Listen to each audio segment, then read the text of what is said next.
La loi se joue dans les tavernes brûlantes d'Italie méridionale. Les hommes se retrouvent autour d'une table poisseuse après avoir traversé la place centrale où les disoccupati, les désoccupés, écoutent chanter les prisonniers dans la prison de la Préture, au rez-de-chaussée du plus grand bâtiment de Porto Manacor. Au premier étage, il y a le commissariat de police. Au second étage, le tribunal.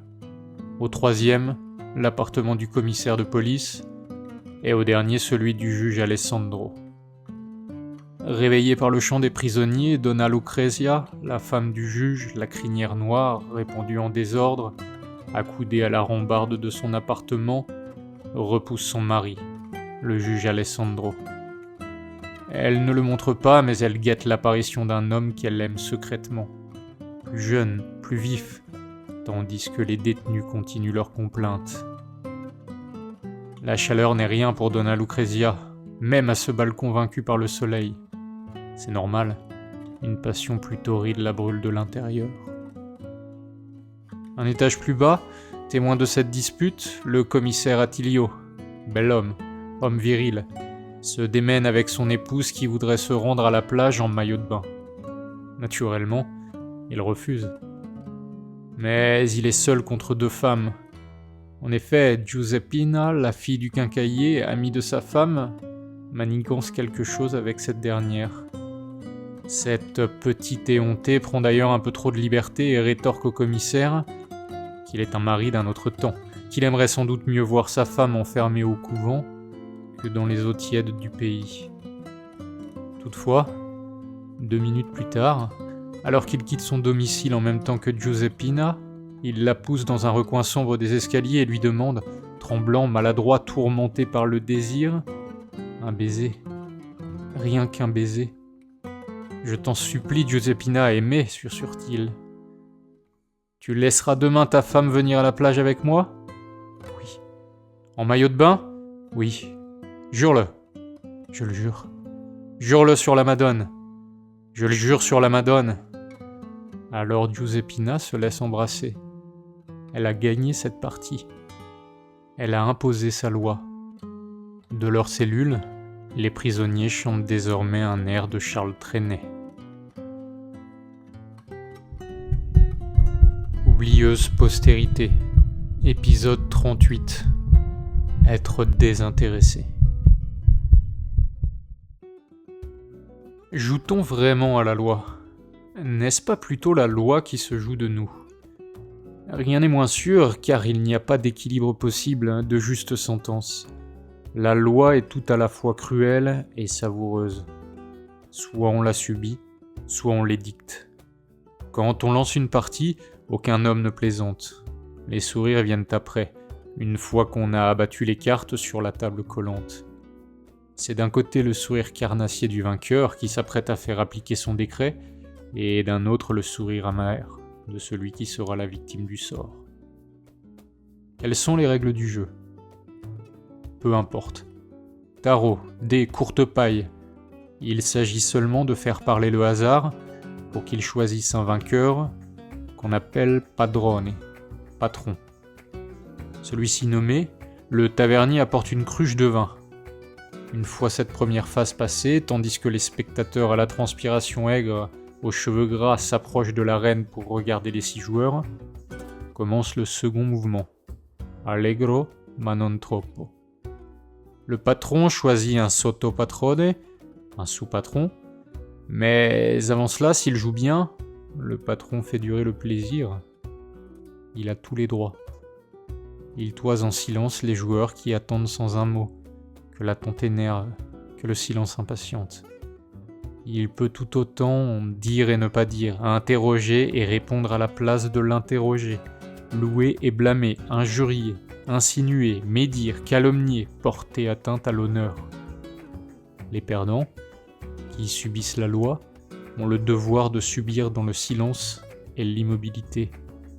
Telle est la règle fondamentale du jeu de la loi. Le sous-patron choisi commence alors la seconde phase de la loi. Les perdants payent le pichet de vin. Ce soir-là, 1 litre de vin d'Andria, un rouge à 14 degrés, à 120 lire. Le patron doit boire le premier verre pour que commence le second mouvement de la deuxième phase du jeu. Les autres joueurs peuvent alors demander un verre de vin, mais seulement au sous-patron.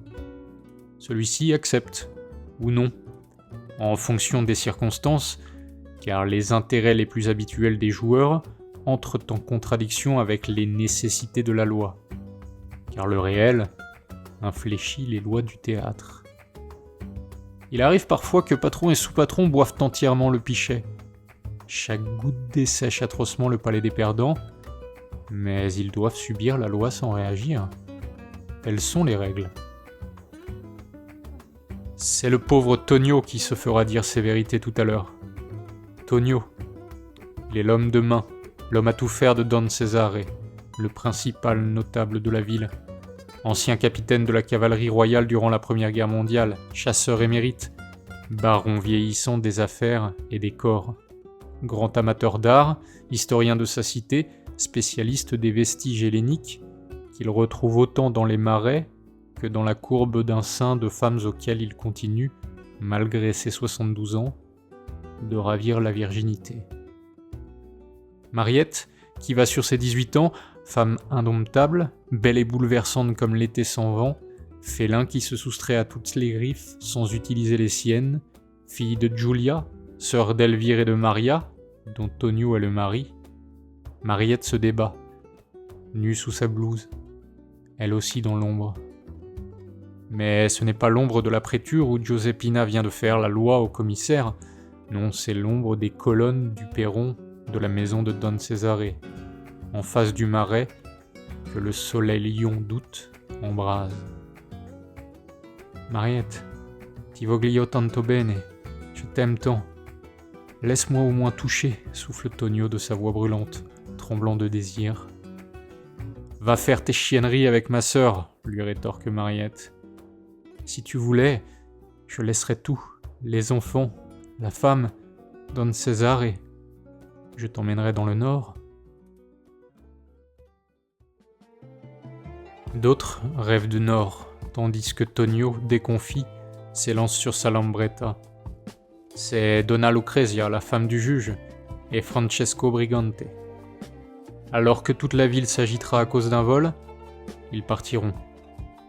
Du moins, ils essayeront. Mais l'ascendance est un problème pour Francesco car il est le fils de Matteo Brigante, l'homme fort de Porto Manacor, qui sera tout à l'heure le premier padrone de la première partie de loi. Francesco est un enfant déguisé en adulte, un étudiant qui croît doucement dans l'ombre écrasante de son père. Mais il se figure que lui aussi pourrait édicter sa loi. Ou plutôt, car c'est un naïf, il croit pouvoir changer les règles. Il se figure qu'il pourrait fuir avec Donna Lucrezia vers Milan, ou quelque part là-haut, et ainsi échapper à l'hérédité castatrice. Abandonner le père sans le prévenir, et prendre la femme du juge. Quelle belle manière d'entrer dans l'âge d'homme ce serait. Et puis son père, Matteo, n'en verra rien, qui en a après Mariette. Oui, la petite Mariette que Tonio rêve d'embrasser en éteignant le moteur de son scooter et en pénétrant dans la taverne étouffante. La petite Mariette dont on croit comprendre qu'elle ne respecte que l'auguste Don Cesare.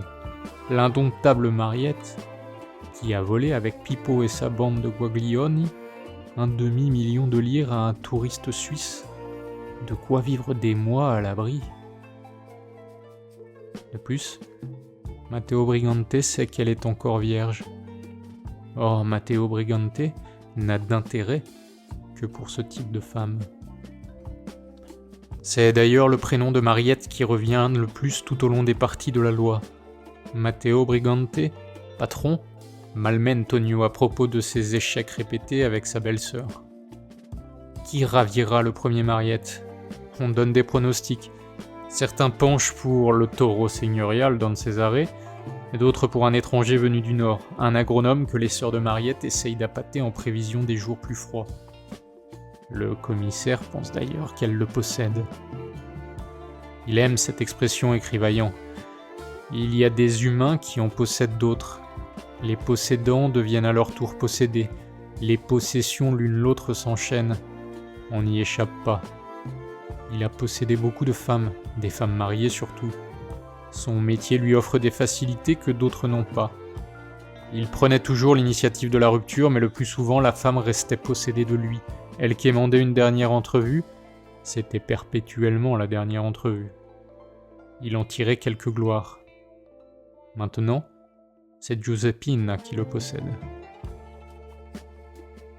Ainsi est une des réalités de la loi. Les hommes y jouent. Les hommes croient posséder parce qu'ils renâclent comme des bêtes, mais Giuseppina possède le commissaire. Mariette possède Brigante, Tonio et Don Cesare. Donna Lucrezia possède Francesco. Les femmes n'ont pas le droit de jouer à la loi. Alors elles regardent les hommes s'y illusionner en levant les yeux au ciel. Il n'y a pas la moindre trace de métaphysique dans la loi. Tel Don Cesare, en chasseur émérite, Roger Vaillant l'a traqué, harponné et noyé dans les marais de Porto Manacor. La métaphysique est morte, bien morte, avec la majorité qu'a acquise Roger Vaillant le 11 mars 1929 au bar du château, alors qu'il va sur ses 22 ans.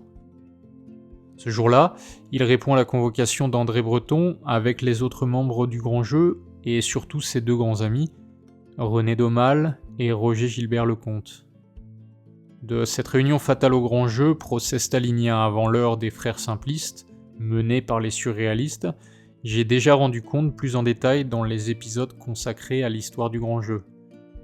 Vaillant, dont Breton demande la démission de la revue, parce que, jeune journaliste, il a signé un hommage à un préfet qu'il juge fasciste, ne sera pas soutenu par ses deux amis. Pire, ils n'ouvriront pas même la bouche. Vaillant est abandonné par ses frères, puis rejeté. C'est le premier grand bouleversement de son existence. Vaillant déménagera très vite pour ne plus croiser ses anciens compagnons d'expérimentation psychique, hallucinatoire, toxicomane. Toutes ces escapades en dehors de la réalité, à la recherche des vertiges et d'une compréhension autre, dans le sillage de Rimbaud, ne signifient désormais plus rien pour Roger Vaillant. Il va alors s'engouffrer dans le journalisme, dans les reportages pendant 15 ans, délaissant peu à peu la littérature. De sa jeunesse meurtrie, il emportera toutefois avec lui le dessein douloureux d'écrire une grande œuvre, rêve d'adolescent qui ne veut pas mourir. Il emportera aussi le goût des femmes, des bordels, et bientôt du libertinage, auquel il s'adonnera, l'aclos insolent du XXe siècle, toute sa vie. Une dernière passion dangereuse l'accompagnera jusqu'à sa mort, le fameux dérèglement des sens, avec l'alcool, l'opium, la morphine, s'y adonnant désormais avec Joseph Kessel, qu'il admirera toute sa vie durant, et Boulle, sa première femme, qui l'initie à la seringue. Ce n'est qu'en 1945 qu'il fera enfin paraître un roman, Drôle de jeu. Ce livre, comme beaucoup dans l'immédiat après-guerre, traite de la résistance, mais d'une manière à la fois intime et sans grande manœuvre, puisqu'il raconte la découverte d'une trahison qu'on punira. On y décèle déjà un trait significatif de l'œuvre romanesque de Vaillant, l'importance de soi, le questionnement intime. L'auteur s'en amuse d'ailleurs, écrivant dans son avertissement « Ce n'est pas une autobiographie, je ne suis pas Marat ».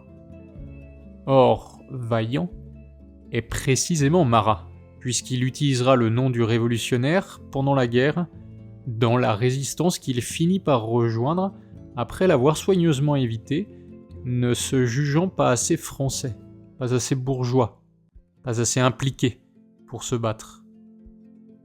Drôle de jeu peut donc être perçu comme une sorte de roman d'apprentissage autant que de tissage. Les liens avec soi-même et avec les autres sont autant de nœuds que de solutions. Il s'agit de détricoter l'ensemble pour les faire coïncider afin que l'histoire d'un résistant devienne aussi l'histoire de la résistance, que les actes individuels deviennent les manifestations d'un destin collectif. C'est que Roger Vaillant se rapproche de plus en plus du communisme.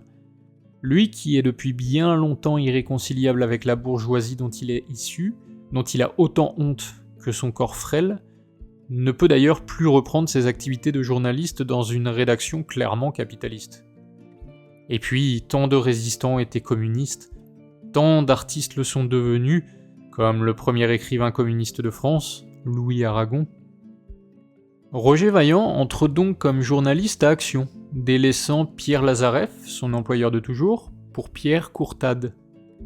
Il rencontre parmi les nouvelles plumes un certain Claude Roy. Ils formeront avec d'autres la rédaction d'un des hebdomadaires les plus importants pour le communisme et pour son patron en France, Maurice Thorez. Roger Vaillant, qui vient d'obtenir le prix Interallié pour drôle de jeu, commence à être reconnu. Toutefois, il n'est pas encore encarté au PCF, contrairement à Aragon, pour lequel il entretient une certaine défiance, pour ne pas dire plus, depuis la fameuse séance du 11 mars 1929 au bar du château. C'est au printemps 1949, dans la banlieue sud de Paris, que Roger Vaillant, communiste théorique, eut, à plus de 40 ans, ses premiers contacts avec les prolétaires. C'est ce que nous apprend Yves Courrière dans sa monumentale biographie du libertin au regard froid. À partir de là, Roger Vaillant deviendra véritablement un écrivain communiste, un intellectuel staliniste. Avec Bon Pied Bon Oeil, qui paraît en 1950, il dit adieu à la première partie de sa carrière, dit adieu à cette œuvre qui a, selon lui, contribué à la mystification, c'est-à-dire contribué à donner l'illusion de la liberté, et plus particulièrement la liberté de penser, au peuple. Mais, continue-t-il, j'ai acquis la connaissance de mon métier qui peut maintenant servir à démystifier. La volonté du peuple s'identifie au Parti communiste. Viendront plusieurs romans dans cette veine, si chers aux communistes, de dévoilement de la vérité. Un jeune homme seul, en 1951, Beau Masque, en 1954, et 325 000 francs, en 1955. Vaillant aurait pu continuer à produire sa grande œuvre socialiste, parfaitement lancé et adoubé, désormais deuxième écrivain rouge de France derrière Aragon, mais c'est à son tour de comprendre qu'il a été mystifié. Le 24 février 1956, lors du 20e congrès du Parti communiste du RSS, Khrouchtchev présente un rapport secret concernant les crimes de son prédécesseur, Staline. Mais le secret est vite éventé. 2 semaines plus tard, le monde entier découvre les informations contenues dans le dossier. Déportations par millions, arrestations arbitraires, assassinats politiques, camps de la mort, génocide. On comprend enfin que Staline a été un monstre. Bien sûr, on essaye de faire entendre qu'il s'agit d'une stratégie des ennemis du communisme pour déstabiliser le régime. Roger Vaillant ne veut d'abord pas croire à la sordide réalité. Staline en bourreau ? Allons donc. Un tableau du petit père des peuples trône fièrement au-dessus de son bureau. Pour s'assurer que tout ceci n'est qu'un mensonge, Vaillant va se rendre à Moscou. Il découvre là-bas que tout est vrai. Et pire, que des écrivains comme Aragon et Elsa Triolet savaient, mais se taisaient. Il pleure, en tuant Staline en lui. On se croit à l'extrême pointe de son temps, et l'on réalise soudain que l'histoire est entrée dans une nouvelle phase, sans qu'on s'en soit aperçu. Il a bien fallu au retour décrocher le portrait de Staline. J'en reste un peu comme mort. Je crois que je serais maintenant capable d'écrire un livre sur moi-même. Ce qui, à mon âge, et après les précédents livres, est bien le comble du détachement de soi. Cette lettre est datée de mai 1956. Un mois plus tard, Roger Vaillant part en Italie, dans les Pouilles, à la conquête de ce nouveau roman qui deviendra La Loi.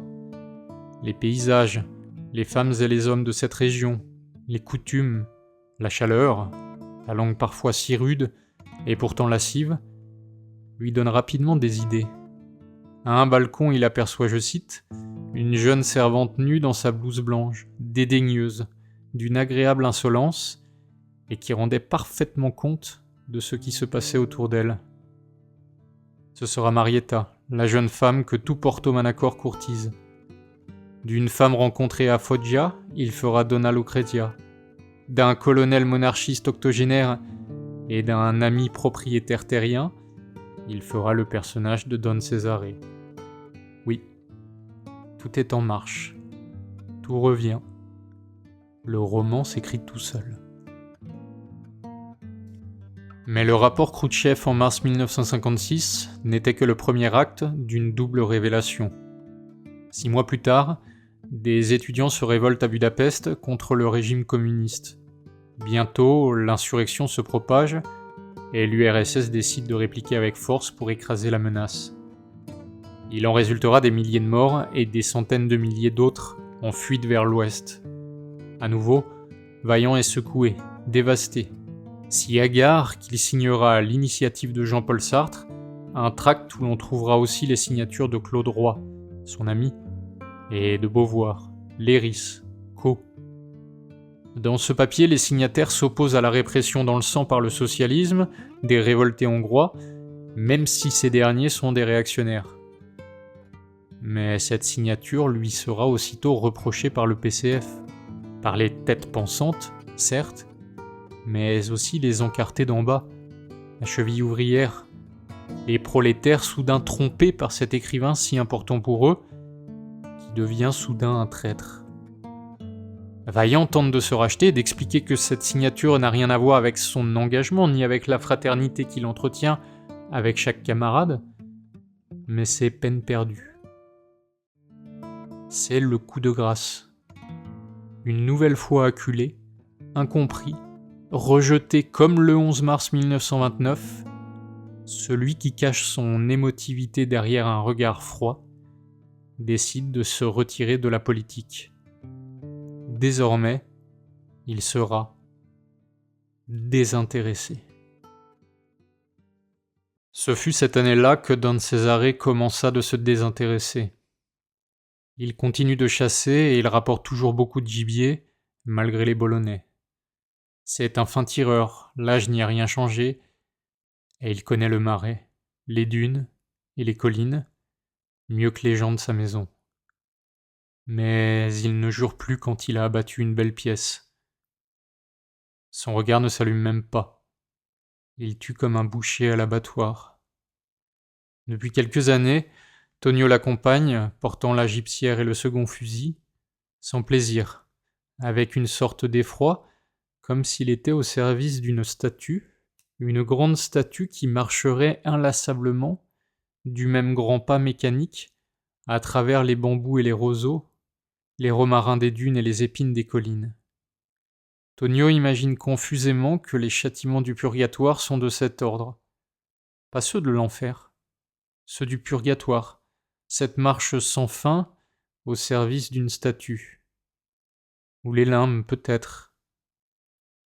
Avec les gérants, les hommes d'affaires ou les rares visiteurs qui viennent encore jusqu'à la maison à colonnade, Don Cesare a gardé les habitudes d'auparavant. Mais ses paroles résonnent dans un monde sans écho. Ses gestes se développent dans un espace sans consistance. Quand on dit qu'on va dans le marais, on pense les limbes. C'est ainsi depuis qu'il essaie de désintéresser. Don Cesare est désintéressé, comme les chômeurs sont désoccupés. Ce n'est pas de leur faute, ce n'est pas de la sienne. Il ne se sent pas tellement différent des désoccupés qui attendent toute la journée, debout, le long des murs de la grande place de Porto Manacor. Mais lui, il n'a même pas l'espoir que survienne un événement qui le réoccupe. De l'espoir aussi, il s'est désintéressé. Même l'attention qu'il continue de porter aux antiques a changé d'aspect. S'il garde encore un intérêt, c'est pour les antiques. On ne peut pas se désintéresser absolument, sauf dans la mort qui est précisément déliement total, désintéressement absolu. Il continue donc à porter attention à sa collection et aux nouveaux objets que lui apportent, au hasard de leurs trouvailles, les gens de sa maison et les laboureurs des domaines du voisinage. Mais il ne prend plus de notes, et il n'écrit plus d'articles pour les revues d'archéologie. Le manuscrit de son grand ouvrage sur la cité d'Uria est achevé depuis plusieurs années. 1500 pages d'écriture serrée, rangées dans le tiroir d'un classeur. Il ne l'a proposé à aucun éditeur. Il faudrait réduire, condenser, concentrer. Au profit de qui? Au profit de quoi? Don Cesare s'est tellement désintéressé d'année en année qu'il est devenu lui-même objet pour soi-même. Don Cesare en face de Don Cesare, pensant la statuette de terre cuite et l'intelligente cité d'Uria, mais aussi étranger à Don Cesare qu'à la statuette de terre cuite et à la morte cité d'Uria. Sans amour, sans haine, sans plus aucun désir d'aimer ou de haïr, aussi dépourvu de toutes sortes de désirs que la défunte cité d'Uria. C'est cela, le désintérêt. Roger Vaillant obtiendra le prix Goncourt 1957 pour La Loi. Beaucoup d'écrivains de tous bords le considérèrent comme le meilleur roman de l'année. André Mauroy, Kléber Hédens, Roger Grenier, Claude Roy et même Lucien Rebattet, qui écrit « Ce sera le seul Goncourt, s'il l'obtient, qui, depuis le rivage des Syrtes de Grac, mérite d'être conservé dans une bibliothèque un peu triée. » C'est en effet un roman implacable, à la fois caniculaire et mené d'une main superbement froide. Aucun accroc ne vient retarder le plan de Vaillant, aucune faute de rythme ne pollue le roman, aucune circonvolution hasardeuse, aucune théorie fumeuse, aucun dédoublement trop facile vaillant personnage, aucune faute de style, ni aucune invraisemblance n'entache ce roman. Il a été écrit par un homme qui venait enfin, et à peine, de toucher à sa pleine maturité à tout juste 50 ans. Croyant d'abord l'avoir touché en 1929, avec la fin du Grand Jeu, découvrant l'avoir atteinte en 1945 avec la Résistance, puis en 1950 avec sa pleine adhésion au communisme.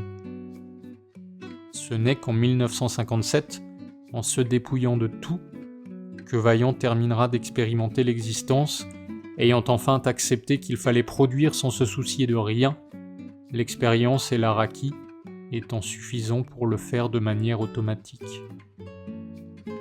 Il parvint donc, enfin, à une forme d'écriture automatique, non pas expérimentale, mais terminale, quand toutes les pièces confuses, indistinctes, éparpillées, levèrent le voile sur leur mystère. Il n'y a pas de mystère, dit ce roman. Il n'y a qu'un mouvement, et ce mouvement est irrésistible. Il empêche presque de vouloir l'étudier, le décortiquer, pour ne pas manquer toutes les nuances de son explosion de vie. Je ne suis plus surpris de rien. C'est la leçon à retenir d'un homme plusieurs fois blessé, presque mortellement blessé. C'est la leçon des amours déçus, dont on croit que la blessure ne cicatrisera jamais, et dont on comprend pourtant un matin que l'on est guéri. Adieu, Roger Gilbert Lecomte. Adieu, Boulle.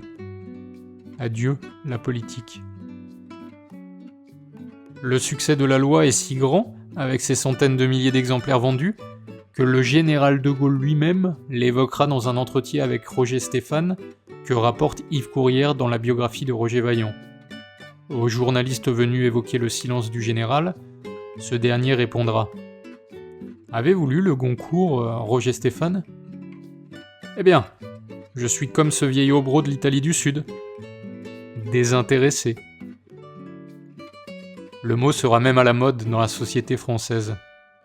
Ainsi, ironique ambiguïté des lettres, c'est en se retirant que Roger Vaillant sera le plus aimé.